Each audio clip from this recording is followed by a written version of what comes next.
Welcome to Stop Paying Capital Gains Now, where guests will share their experiences in saving money easily with this spendthrift trust. The real name for the trust is Irrevocable, Complex, Discretionary, Non-Grantor Spendthrift Trust. Capital gains are currently 23.8% on any profits, be it a crypto investor, crypto miner, real estate investor, day trader, forex, stock market trader. Your guest is Sally Gimmon, and I want to make sure that you can learn how to save money easily. Hello, everyone. This is Sally Gimmon. I want to say thank you for coming to my new podcast, Stop Paying Capital Gains Now. I'm very excited because I have a friend of mine I've met from other places, Zach Dugar, with us. Zach, would you like to introduce yourself? Absolutely. Yeah. So I live in Kalamazoo, Michigan. Yes, there really is a Kalamazoo. And I have been primarily working in behavioral health care for about 20 years until just recently. So I had worked with children with autism and sold a business. And after about 8 years of operating and growing the business, sold it to a larger national organization that can continue to scale it. And in that time, when I was figuring out, okay, this is not an adequate amount to retire on, which everybody thinks like, oh, you sold a business, you must be wealthy. I need to figure out how to create additional income. And this elusive passive income was the ideal goal. So through that, I've learned a lot about real estate investing and become actively involved in that, as well as becoming a franchisee for another company and another counseling consulting business that I'm working on with a friend of mine. Excellent. And Zach, if you don't mind my asking, when you sold your business, do you know if you paid 15% or 20% in capital gains when you sold your business? Oh, I'm sure I paid the higher end. I didn't know anything about how to minimize the capital gains exposure other than donating money into, tax deductible organizations. So, yeah. Excellent. Well, again, the reason I ask is I am working with business brokers now because I'm amazed how many business brokers aren't aware what their clients pay for. It could be up to 16 months later if you sell something in January or February. But tell me more about your real estate investing. I know you're in Michigan, but you were telling me you're investing in apartment buildings in Georgia. How are you doing that? Yeah. So interestingly, I had found about syndications, which if you're not familiar with, for those that may not be as familiar with, opportunity for individuals to come together and passively invest in the acquisition of other assets. When you buy a house, there's usually a portion of that has to come in from you and in cash. If you're buying a large asset, there's still a portion that has to come in from somewhere. And that's where individuals who are operating this business or this asset, they're bringing in investors to basically just be equity partners, just to bring cash to the table and to create an opportunity where they have an ownership, but they don't have any responsibility for the day-to-day operations. So they get that additional benefit of having an investment in real estate and generating cash flow, but they also do not have to do any of that dealing with tenants, dealing with issues and the termites or whatever it might be. Toilets. Don't forget the toilets. Yes, tenants, termites, and toilets. But I, in regards to Georgia, yes, I live in Michigan, but there are areas of the United States that have a definite increase in their growth rates that are highly surpassing where I live. And so I've been connecting with various groups throughout the country and individuals and have grown my network and relationships through coaching program, mentorship programs that I've been involved with, and developed that rapport to the extent that there's a mutual trust. And then that created an opportunity to work alongside of others that are actually living in that area and have that additional experience and can work with me and the investors that I am bringing in to assist in buying that asset. So you mentioned Georgia. There's an apartment complex that we recently purchased in that area that consists of 2 different buildings, but that was how I got involved in the Georgia market. Excellent. If you don't mind asking, how many doors in those 2 buildings? Yeah. For some reason, my voice, sorry. No, it's no problem. A total of 162. Wow. So, congratulations. Yeah. Now, are your investors investing with IRA money? Are they investing with present day money, or are they doing both? Or who do you look for your Sure. investors?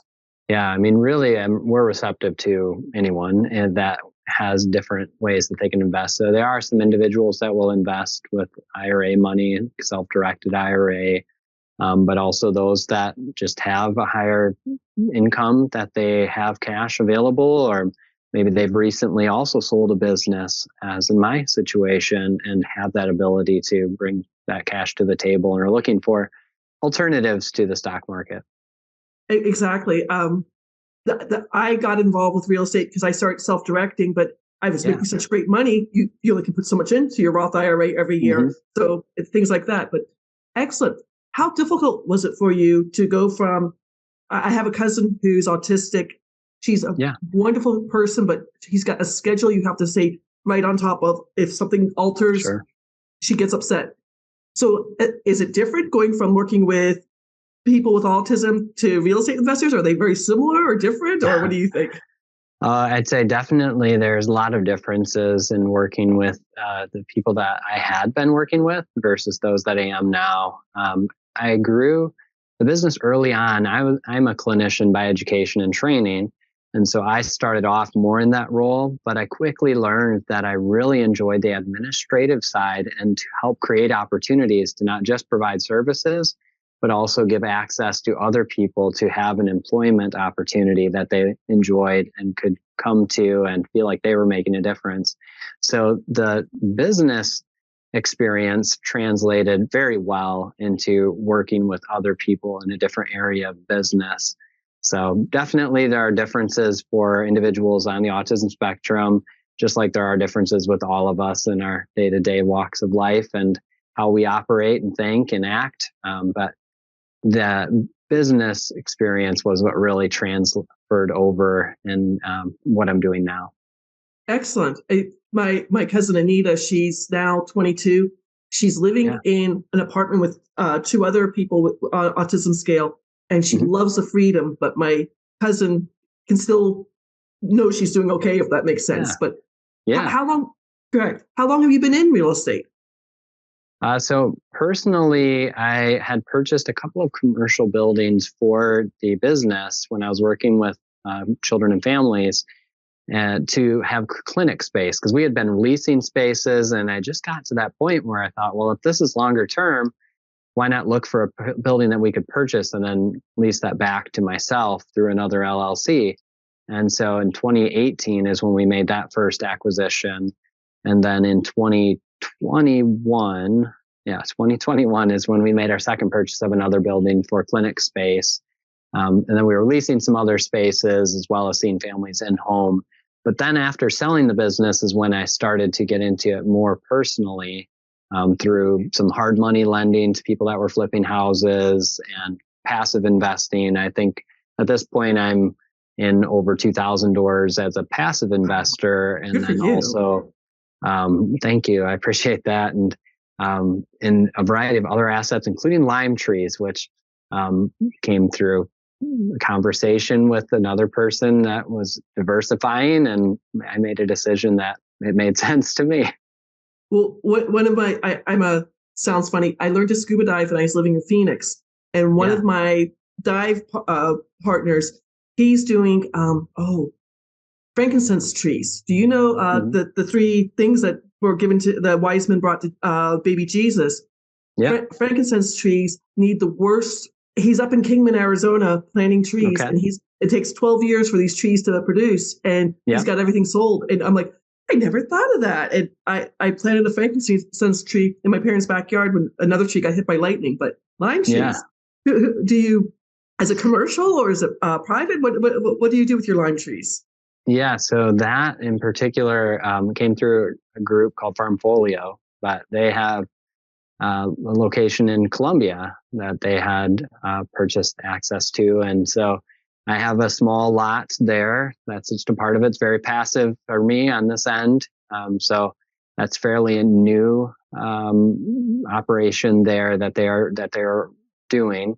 And so at this point, I'm still in the early stages, but eventually those limes will be harvested, processed, sent to different parts of the world. And will be making a proportional share in the overall profit of that location. Well, my brother loves his Bombay gin and tonics with fresh limes, so he'll probably be your customer. So tell us, you're telling us you were selling your business, you got into real estate. Yeah. What is something you want the listeners to know? What is something you want them to take away from this? How easy is it to invest, or where to invest, or what is your what are you going to describe for us? Sure. Yeah, I think that it's a value to first talk with people with experience in regards to whatever it is that you're looking at doing, whether it's in business or investing, but is specifically, and again, I'm not an expert, but I'm gaining experience. And I would say that there are opportunities to invest in real estate that you could be a part of, even with no money down. And there's different ways that somebody can purchase a house, a duplex, a quadplex, become a passive investor that they can then create additional income for themselves, be a part of the appreciation, the increase in value of that asset, be able to participate in some of the tax advantages of real estate that I, before the last few years, wasn't aware of myself.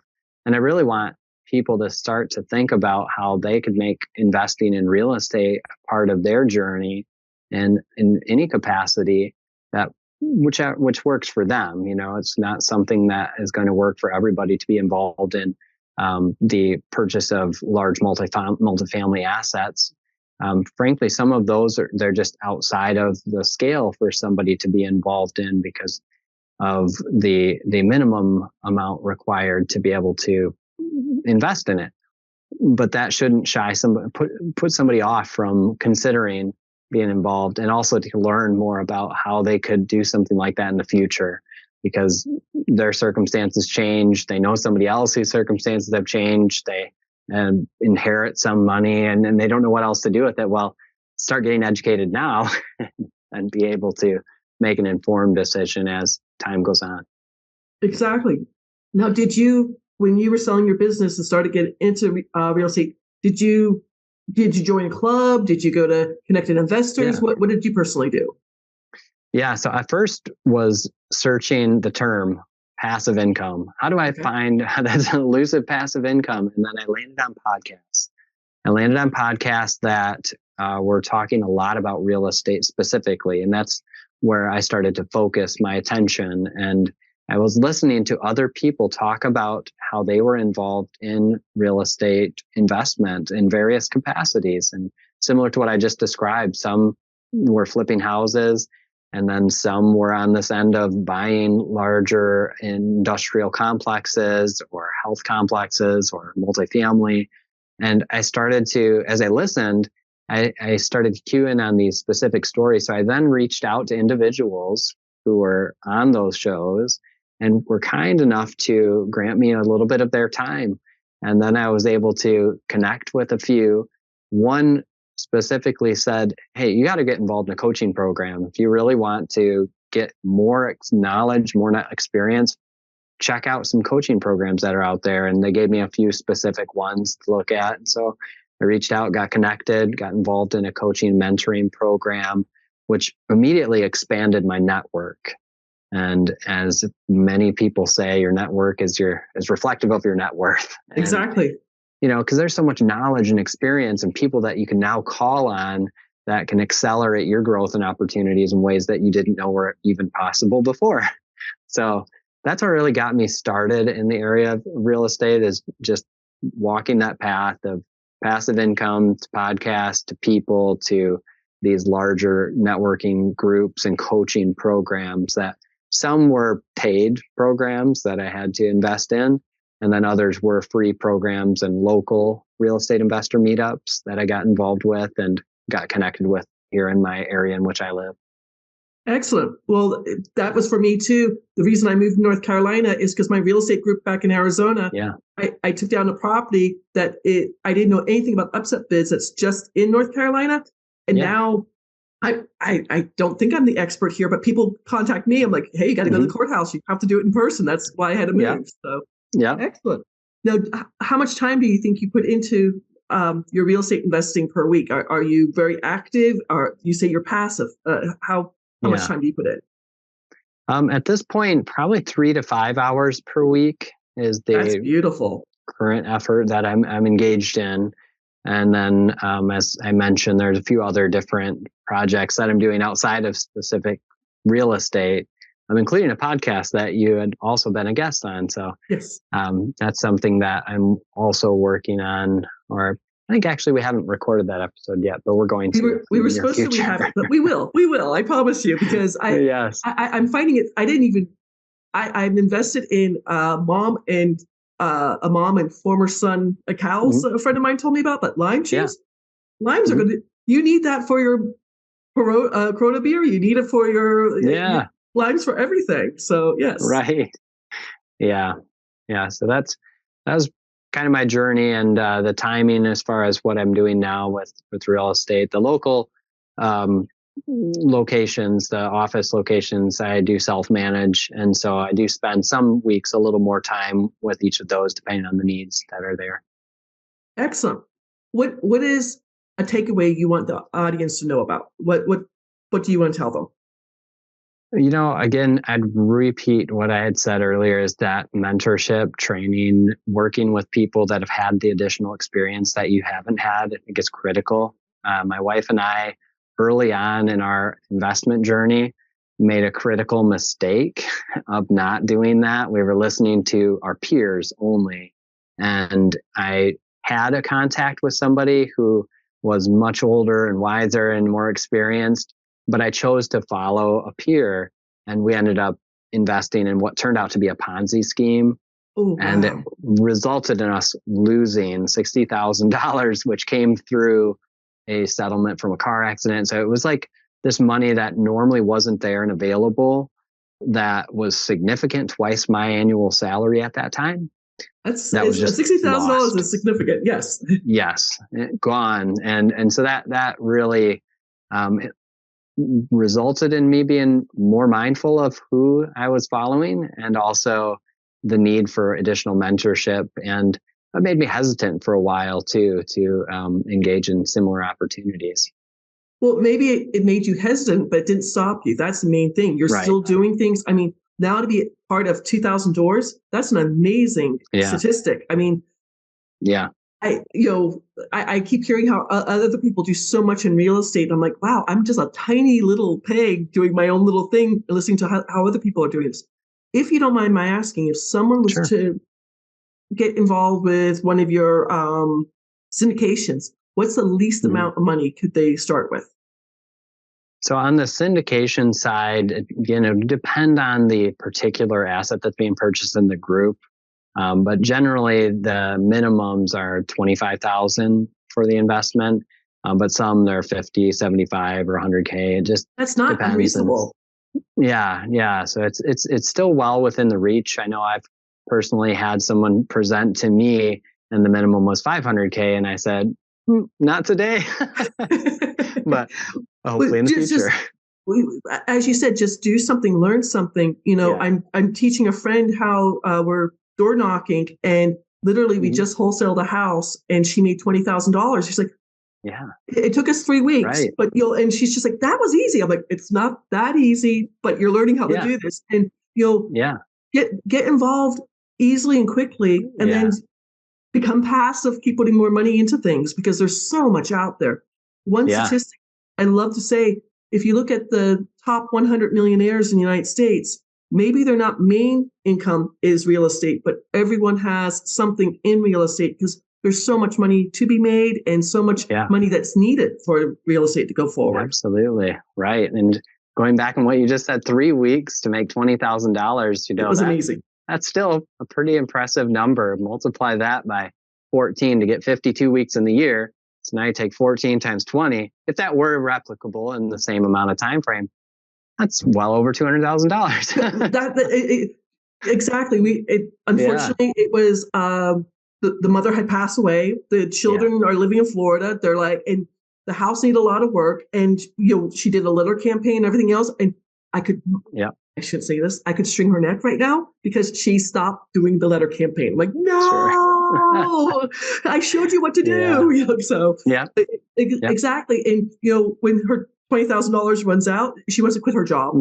But she now knows what to do. She's like, that was easy. I'm like, you've got to buy stamps. Go to your grocery store and buy stamps at 8:00 at night or whatever. And she's just like, I could do this while still working full time. And now with that money, she sells 2 houses, or she wholesales 3 houses. She's got enough money to get into one of your syndications, and then she doesn't have to send letters anymore. So exactly. Right. Yeah, absolutely. I had asked you this earlier before we were on a tape.